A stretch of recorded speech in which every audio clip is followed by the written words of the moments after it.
오늘은 플래시, 사르크스에 대해서 공부를 해보십시다. 여러분들, 육이 뭐예요? 육이. 우리말에는 육신이라고도 번역되어 있고 또 육이라는 말로도 나와 있는데 도대체 육이라는 게 뭐예요? 육. 대답해봐요. 교회 안에서 육에 대한 개념만큼 혼동되어 있는 것이 아마 없을 것 같아요. 어떤 사람은 몸이라고 생각하는 분도 있을 것이고 바디라고, 또 어떤 분은 옛사람과 같은 것이라고 생각하는 분도 있을 것이고, 또 어떤 분은 죄라고 말하는 분도 있을 것이고, 하여간 가지각색입니다. 그런데 사실 육이라는 용어가 성경 안에서 복잡하게 쓰입니다.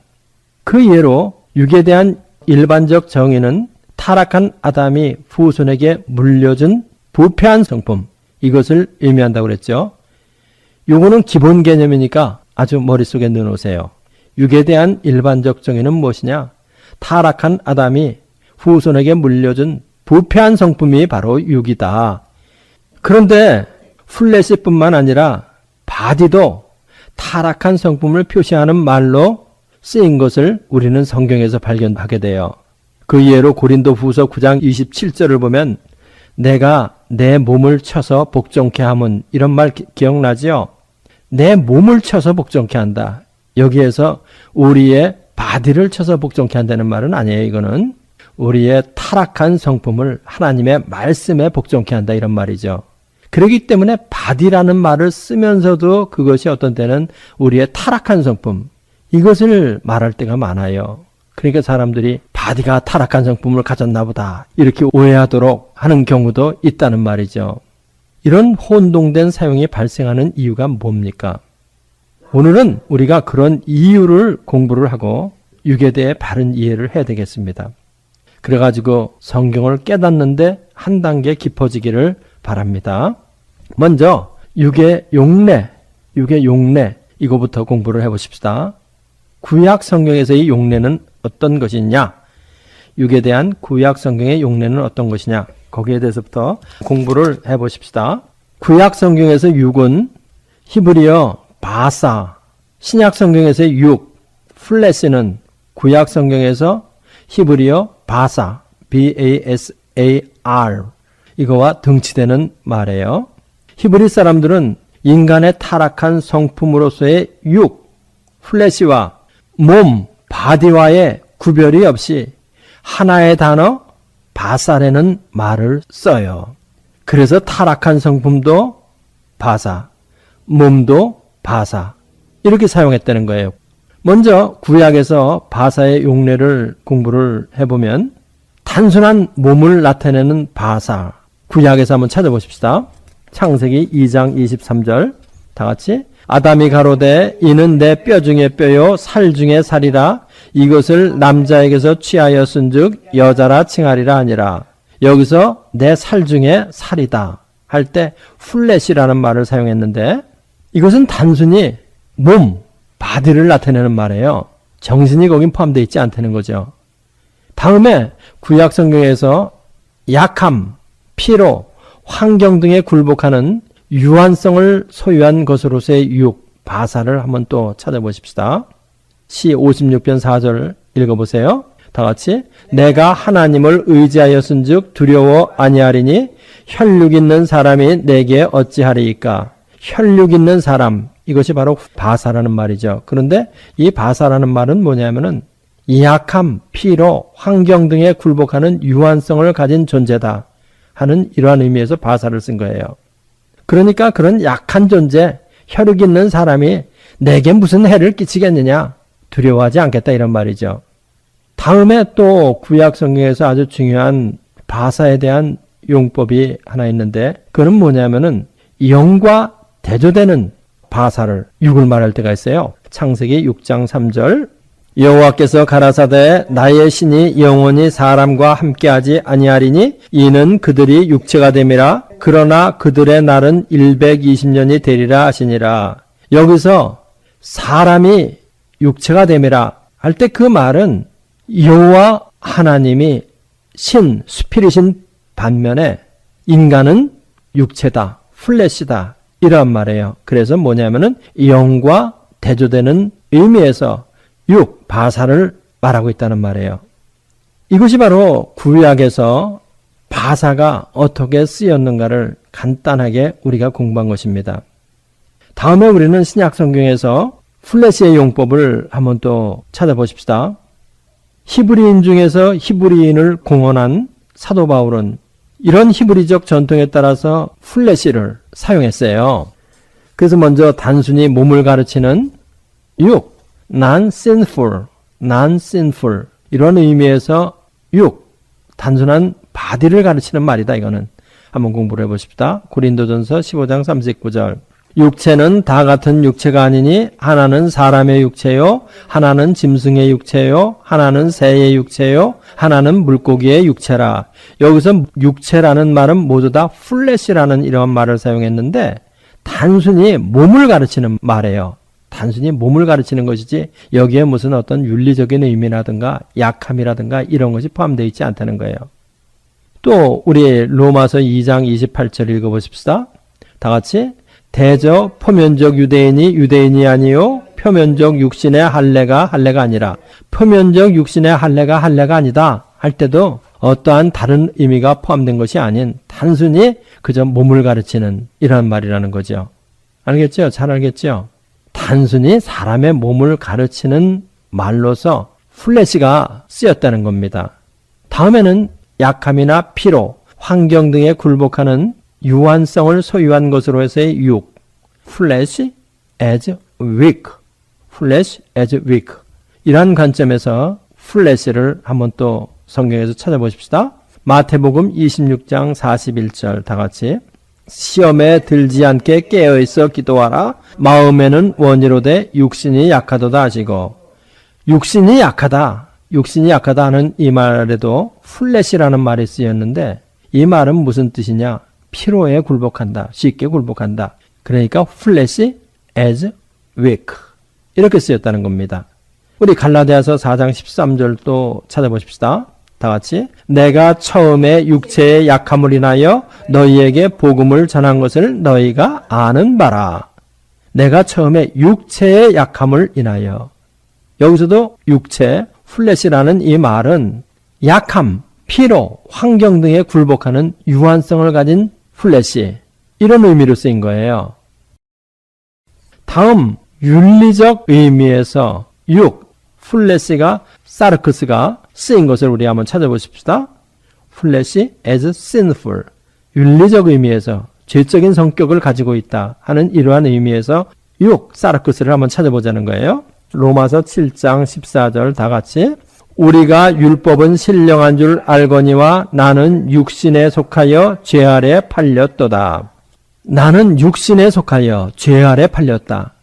여기서 육신, 사르크스를 번역한 말인데 죄 아래 팔렸다. 죄적 의미에서 육신, 이거를 말하는 거예요. 죄적 의미에서 육, 이것을 말하는 거예요. 우리가 가장 관심을 가져야 할 말이 뭐냐면은 윤리적 의미에서 육, 타락한 아담이 후손에게 물려준 부패한 성품으로서의 육, 이거예요. 윤리적 의미에 있어서의 육, 이것이 제일 우리가 관심을 가져야 할 말이죠. 그래서 우리 윤리적 의미에서 육, 이거에 대해서 더 공부를 해보십시다. 윤리적 의미에서 육을 말할 때 주의해야 할 것은 뭐냐면은 이것은 몸, 바디, 소마와 관련지어서 해석을 해서는 안 된다는 거예요. 뭐냐면은 영과 반대되는 것으로서의 육을 말하는 것이지 이거는 몸, 바디, 소마와 관련지어서 육이 악하다고 하는 게 아니라는 것을 알아야 할 필요가 있습니다. 우리의 몸, 바디는 선한 거예요. 그러나 우리의 몸이 악한 정욕의 도구로 쓰일 때는 악한 것이 되는 거죠. 우리의 몸은 선한 목적을 위한 도구로도 쓰일 수 있고 악한 목적을 위한 도구로도 쓰일 수 있는 거예요. 몸 그 자체는 선한 거예요. 먼저 선한 의미에서 몸, 바디. 요한복음 2장 21절 우리 다 같이 그러나 예수는 성전된 자기 육체를 가리켜 말씀하신 것이라. 그러나 예수는 성전된 자기 육체를 가리켜 말씀하신 것이라. 여기서 성전된 자기 육체, 요것이 바로 바디예요. 바디. 그러니까 우리의 바디는 성전으로, 성령이 거하는 성전으로 선한 목적으로 쓰일 수가 있다는 겁니다. 그렇죠? 그 다음에 우리의 몸이 악한 목적을 위해서도 쓰일 수 있다는 거. 로마서 1장 24절 다 같이 그러므로 하나님께서 저희를 마음의 정욕대로 더러움에 내어버려 두사 저희 몸을 서로 욕되게 하셨으니 저희 몸을 서로 욕되게 했다. 여기에서 바디가 쓰였는데 이것은 악한 정욕의 쓰임의 도구가 됐다 하는 이런 거와 같은 거죠. 우리의 바디가 악한 정욕의 도구로 쓰임을 받았다. 그러니까 우리의 바디는 좋은 사람이 좋은 목적을 가지고 쓰면 좋은 것이고 악한 사람이 악한 목적을 가지고 쓰면 악한 것이 되는 것이라는 거예요. 다음에 우리는 육이 영과 구별되는 것으로서 쓰인 용례, 윤리적 의미에서 육, 이거 아주 굉장히 중요한 거라고 말씀드렸죠. 우리가 주로 주안점을 가지고 공부하는 게 바로 이 부분이죠. 예수님께서는 영과 반대다는 입장에서 육을 말씀하셨죠.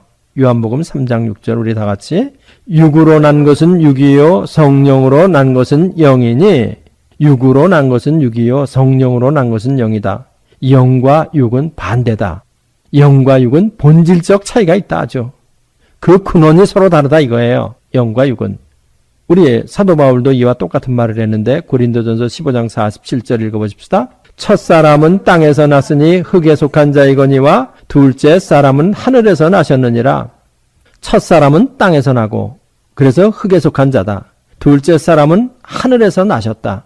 그래서 하늘에 속한 자다. 땅에 있는 자와 하늘에 있는 자, 육에 속한 자와 영에 속한 자는 본질적으로 다른 곳에서 반대되는 다른 곳에서 왔기 때문에 아주 다르다는 거예요. 다른 정도가 아니라 서로 반대돼요. 반대된다는 거야 아주. 그래서 사도 바울은 뭐라고 말했느냐. 로마서 8장 7절 우리 읽어보십시다. 다 같이 육신의 생각은 하나님과 원수가 되나니 이는 하나님의 법에 굴복치 아니할 뿐 아니라 할 수도 없음이라. 육신의 생각과 영의 생각은 아주 반대가 된다는 거예요. 반대. 영과 육이 이렇게 완전히 반대되는 것으로 구별되기 때문에 그 열매도 완전히 구별돼요. 육에서 영을 거둘 수 없고 영에서 육을 거둘 수 없어요. 그렇죠? 로마서 8장 6절 우리 읽어보십시다. 육의 생각은 사망이요 영의 생각은 생명과 평안이라. 8절도 한번. 육신에 있는 자들은 하나님을 기쁘시게 할 수 없느니라. 도덕적으로 악한 행동은 모두 육의 열매다. 이렇게 사도 바울은 말해요. 도덕적으로 악한 짓들 이건 다 육을 따라서 행동하는 거지 영을 따라서 행동하는 게 아니다. 사도 바울은 이렇게 한정을 했다는 거예요. 갈라디아서 5장 19절부터 21절까지 다 같이 육체의 일은 현저하니 곧 음행과 더러운 것과 호색과 우상숭배와 술수와 원수를 맺는 것과 분쟁과 시기와 분냄과 당짓는 것과 불리함과 이단과 투기와 술취함과 방탕함과 또 그와 같은 것들이라. 여기서 보니까 음행, 더러운 것, 호색, 우상숭배, 술수, 원수를 맺는 것, 분쟁, 시기, 분냄, 당짓는 것, 불리함, 이단, 투기, 술 취하는 것, 방탕, 이 모든 것들은 다 육의 열매다. 육의 열매다. 이렇게 사도 바울은 한정을 지어버리는 거예요. 그래서 뭐라고 이야기를 했냐면은 이런 일들을 행하는 자들은 하나님의 나라를 유업으로 받지 못한다. 하나님의 나라를 유업으로 받지 못한다. 이러한 육에 따라서 사는 사람들은 하나님의 나라의 행복과 기쁨을 유업으로 받지 못한다 이런 뜻이에요. 그렇기 때문에 우리가 영적 삶을 살기 위해서 하나님의 나라를 유업으로 받기 위해서는 땅의 것은 어떻게 돼야 되느냐? 죽어야 된다는 거예요. 그리고 하늘의 것과 연합하는 수밖에 방법이 없는 겁니다. 그리고 사도 바울은 이것을 성령과의 연합으로만 이것이 가능하다 이렇게 말했죠. 성령과의 연합으로 인하여 영적 삶이 시작되고 영적인 열매가 맺어지는 거예요. 로마서 8장 9절 읽어보십시다. 만일 너희 속에 하나님의 영이 거하시면 너희가 육신에 있지 아니하고 영에 있나니 누구든지 그리스도의 영이 없으면 그리스도의 사람이 아니라. 그리스도의 영이 너희 안에 거함으로 말미암아 영적 삶이 시작된다는 거예요. 아울러 영적 열매가 맺어질 수 있다는 거예요. 육신을 따라서는 결코 이런 일은 있을 수 없습니다. 다음에 우리는 육에 대해서 공부함에 있어서 사도 바울이 사람을 어떻게 보고 있는가, 사도 바울의 사람을 보는 세 레벨, 요거에 대해서 공부를 해야 할 필요가 있습니다. 먼저 사도 바울은 중생하지 못한 자를 자연인 이렇게 말해요. 그래서 육에 속한 자다 이렇게 말하고, 그리고로는 푸시키코스, NIV에는 이것을 내추럴 맨이다 이렇게 번역을 했죠. 그래서 자연인, 육에 속한 자는 어떤 사람이냐면은 아담의 타락한 성품을 그대로 가지고 살아가는 사람을 말해요. 중생치 못한 사람은 하나님과 분리되어 다 영이 죽어 있기 때문에 육에 속한 사람이고, 분리되어 있는 상태가 바로 육이고 죄예요.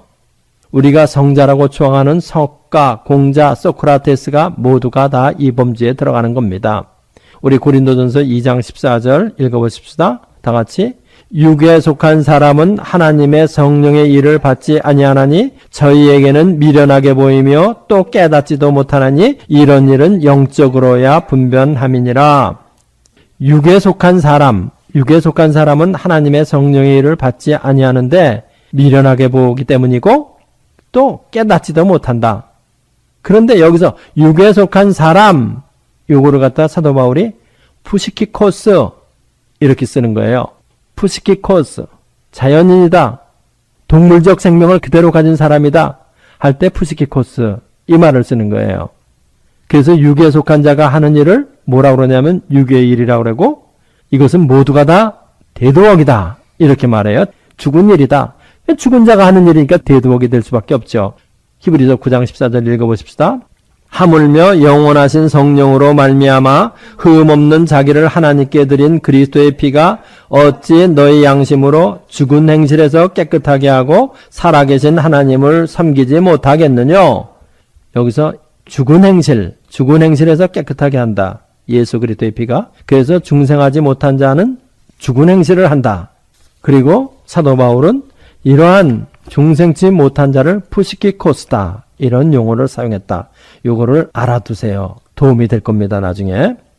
예수님이 바리새인들을 향해 가지고 그들이 아무리 안식일을 지키고 11조를 철저하게 내며 육적으로 경건한 삶을 살아도 예수님은 바리새인들에게 죽은 자다 이렇게 말씀하셨어요.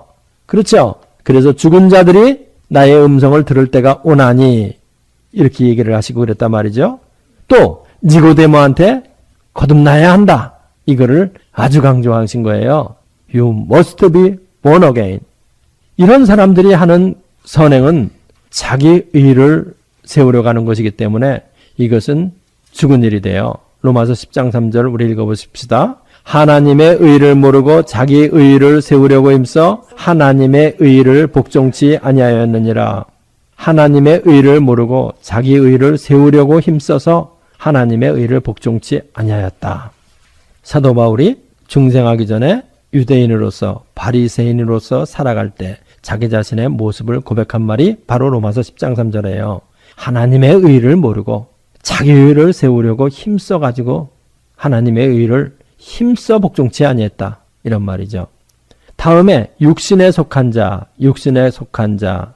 사르키코스, 사도 바울은 이 말을 사용했어요. 육신에 속한 자다. 우리는 육신에 속한 자가 누구인지를 분명히 알아야 합니다. 중생하여 법적으로는 영에 있는 자가 되었으나 영적으로 성장하지 못해 아직 육적 상태에 있는 어린 신자를 육신에 속한 자다, 사르키코스다 이렇게 사도 바울은 표현했어요.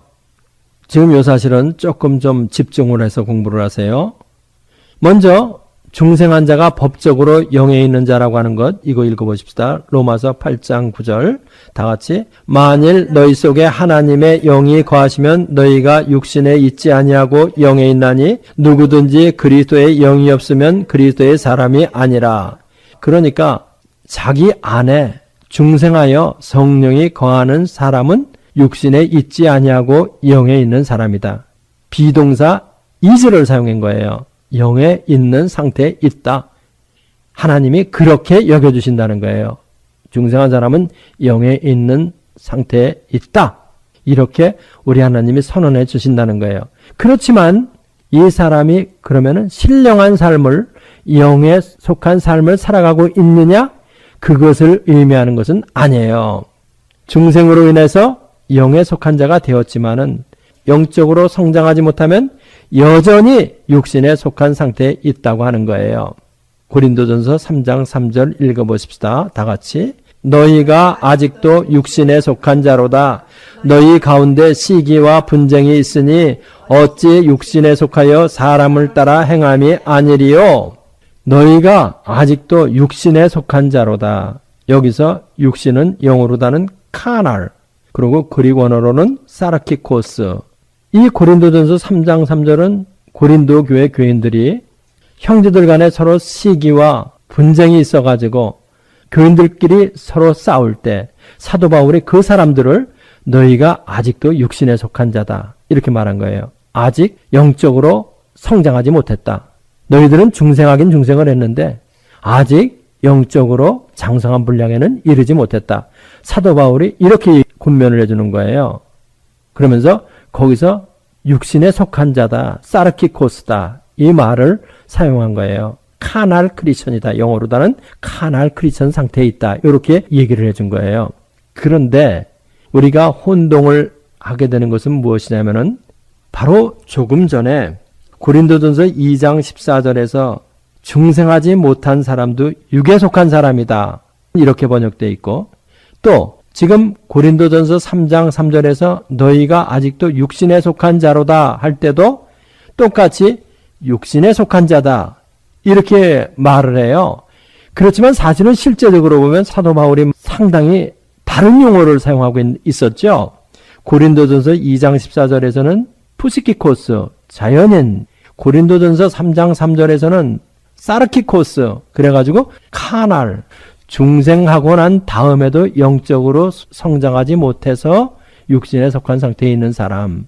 이것을 구별해서 사용한 거예요, 사실은. 근데 한국말로는 같은 육신이라는 말로 번역되어 있으니까 이런 데서 헷갈리는 거예요. 킹 제임스 버전에서는 고린도전서 2장 14절은 내추럴맨이다. 고린도전서 3장 3절에서는 카날이다. 이렇게 번역했어요. 그래서 사르키코스는 육신에 속한 자, 이거는 어떤 일을 생산해 가면서 신앙생활을 하냐면은 어떤 때는 굿웍을 하고 어떤 때는 데드웍을 하고 이러면서 살아가는 거예요. 다음에 우리는 사도 바울이 또 신령한 자다 이렇게 또 말하는 것을 우리가 성경에서 찾을 수 있어요. 고린도전서 3장 1절 다 같이. 형제들아 내가 신령한 자들을 대함과 같이 너에게 말할 수 없어서 육신에 속한 자 곧 그리스도 안에서 어린 아이들을 대함과 같이 하노라. 여기서 보니까 사도 바울이 신령한 자들, 그래서 신령한 자들은 푸뉴마티코스 이 말을 사용했고 이거는 spiritual man이라고 번역된 것입니다. 그러니까 신령한 자들은 어떠한 사람을 말하는 거냐면은 중생을 해가지고 법적으로 영에 있는 상태에 있을 뿐만 아니라 영적으로 성장해서 장성한 상태에 있는 신자를 말하는 거예요. 그렇기 때문에 영에 속한 자는 자기의 전인격이 성령의 지배하에 있는 사람으로 지속적 성령 충만 가운데 있는 사람이 바로 영에 속한 자예요. 영에 속한 자다. 요거를 아주 잘 이해를 하고 나누어 놔야 됩니다. 플래시오고 사르크스도 카나로고 스피리처로고 이런 것들을 잘 외워야 돼요. 정말 외워야 돼요. 마음속에. 그리고 우리말이 어떤 때는 그 의미 전달이 부족할 때도 있으니까 먼저 킹 제임스 버전을 보는 게 좋고 그래도 좀 더 확실하게 공부를 하고 싶으면 원어 어떻게 나와 있냐 요거를 또 봐야 됩니다. 다음에 우리는 플래시의 존재 양상에 대한 네 관점, 4 aspect 요거에 대해서 공부를 해보십시다. 말이 조금 좀 어렵게 들릴지도 모르겠는데 플래시가 존재하는 그 모습이 네 개의 모양으로 비춰질 수 있다는 거예요. 플래시의 존재 양상에 대한 네 관점이다. 먼저 성경에는 플래시가 sinful state, 타락한 상태를 나타내는 말로 이 플래시가 나와요. 로마서 7장 5절 다 같이 우리가 육신에 있을 때는 율법으로 말미암는 죄의 정욕이 우리 지체 중에 역사하여 우리로 사망을 위하여 열매를 맺게 하였더니 여기서 우리가 육신에 있을 때는 when we were in flesh 이렇게 해가지고 비동사 were가 쓰였는데 이거는 상태를 우리가 육신에 있는 상태에 있다 이런 말이에요. 그래서 육신에 있는 상태에 있을 때는 율법으로 인하여 죄의 정욕이 일어나가지고 사망을 향해서 열매를 맺게 했다 이런 뜻입니다. 그러니까 여기서 플래시는 뭐를 나타내는 말이냐면은 죄된 상태, 타락한 상태, 그 상태에 있을 때 이런 말이에요. 그 다음 로마서 8장 8절 우리가 읽어보십시다. 다 같이 육신에 있는 자들은 하나님을 기쁘시게 할 수 없느니라. They that are in the flesh. 여기서도 비동사 are가 쓰여가지고 육신의 상태에 있다. 그러니까 flesh가 타락한 상태를 나타내는 말이에요. 이거는 뭐 어떠한 행동을 하고 안 하고는 나중에 문제예요. 플래시 상태에 있다. 그거가 벌써 뭐냐면 타락인 상태고 그거가 벌써 죄된 상태에 있다. 죽은 상태에 있다. 이것을 말한다는 거예요. 그러니까 어떤 일부 자유주의 신학자들은 원죄를 부정하죠. 타락한 상태라는 것을 부정해요. 그래가지고 자기가 어떤 행동을 해야지 죄가 되는 것이고 어떤 행동을 안 하면 죄가 안 되는 것이다. 이렇게 말하는 사람들 있잖아요. 그 사람들은 성경 거꾸로 들고 있는 사람들이죠. 타락한 상태가 벌써 죄입니다. 어떤 행동을 하고 안 하고는 2차적인 문제예요. 그래서 육신에 있는 자들은 하나님을 기쁘시게 할 수 없다. 네가 무슨 일을 하고 안 하고 이것이 문제가 아니라 벌써 상태로 내가 그렇게 되어 있기 때문에 그렇다는 거예요. sinful state, 죄적인 상태에 있다. 타락상이다. 이것은 왜 그러냐? 하나님과 인간 사이가 분리되어 버렸기 때문에 그래요. 아담의 타락으로 인하여 분리되어 버렸기 때문에 커넥션이 없어 하나님하고 커넥션이 안 돼 있는 건 그 자체가 죄야. 죽음이고 죄예요. 그렇기 때문에 어쩔 수 없이 누구의 지배를 받는다는 거냐면은 죄의 지배를 받는다는 거예요. 자기가 아무리 안 받으려고 해야 소용이 없다는 거예요. 상태가 그 상태에 있기 때문에 사망의 상태에 있다는 거죠. 그렇기 때문에 분리된 자는 모두가 다 죽은 자가 되고 죽은 자가 하는 일은 모두가 다 대두하게 된다는 겁니다. sinful state에 있는 자는 자기의 삶에 대한 권리를 누가 주관하냐면 하나님이 주장하는 것이 아니고 자기가 주장하는 거예요. 자기가 주장한다. 오토노미. 자기가 주장한다 이거예요. 죄가 주장한다. 뭐 똑같은 말이죠. 그 다음에 플래시가 어떻게 또 존재를 하냐면은 sinful nature. 죄성으로 존재한다. 이렇게 또 성경에 나와요. 로마서 7장 18절 우리 읽어보십시다. 내 속 곧 내 육신에 선한 것이 거하지 아니하는 줄을 아노니 내 육신 플래시에 선한 것이 거하지 않는다. 육에는 선한 것이 없다는 거예요. 육에는 선한 것이 없다. 하나님이 주신 모든 내추럴 디자이어가 inordinate desire로 바뀐 것을 말해요. 모조리 다 inordinate desire다. 내 속, 내 육신에, 내 플래시에 죄성으로 가득 찼다. sinful nature, 죄성으로 가득 찼다. 이 말입니다. 다음에 플래시는 또 어떻게 존재를 하냐면은 죄적 습관으로 존재를 해요. sinful habit, 습관으로 존재한다. 그래서 갈라디아서 6장 8절 읽어보십시다.